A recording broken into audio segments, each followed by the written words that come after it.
Real So guys, estate. yesterday I talked about how inflation has eaten up into the Nigerian economy. But that doesn't mean that investing in landed property does not pay in Nigeria. It does. So it all depends on how you do it. So take for instance, if someone comes to me and says, okay, he has acres of land in one, rural area like that, and each plot is going for 300,000 naira, and I just rush and buy 50 plots. Meanwhile, at the same time, maybe a friend of mine goes to maybe a very maybe open place or a place that is well located and invest in landed property, maybe buys a plot at 5 million, 10 million naira.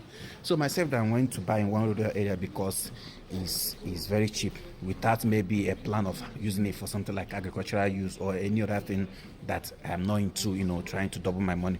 And I have to wait for ages before I can double my investment. Meanwhile, my friend may just in few months or 1 year time, he has already doubled his investment. So the key thing is what? Real estate pays for short-term investors.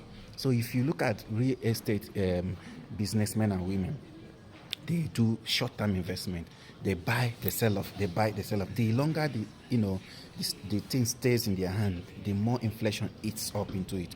So inflation is in every country. I'm not trying to be one-sided. No, every country has got inflation.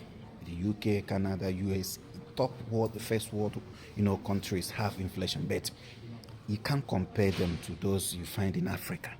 So we're going to talk about one experience I had in the UK when I came in, and tell you, so you compare how inflation eats up into the UK. Yes, inflation also eats up even in the UK, even schools also.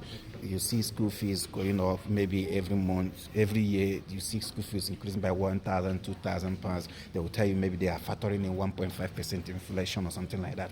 Yes, we're going to look at those things, but you can't compare it. It's not like in Nigeria where you have unimaginable amount of inflation. And now also we're going to also look at what people say or what the government asks them to say about how much inflation Nigeria has got.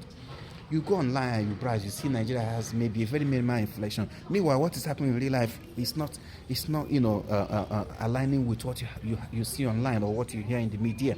So we have a lot to discuss, guys. At the moment, stay cool. I'm gonna catch you up in the next video.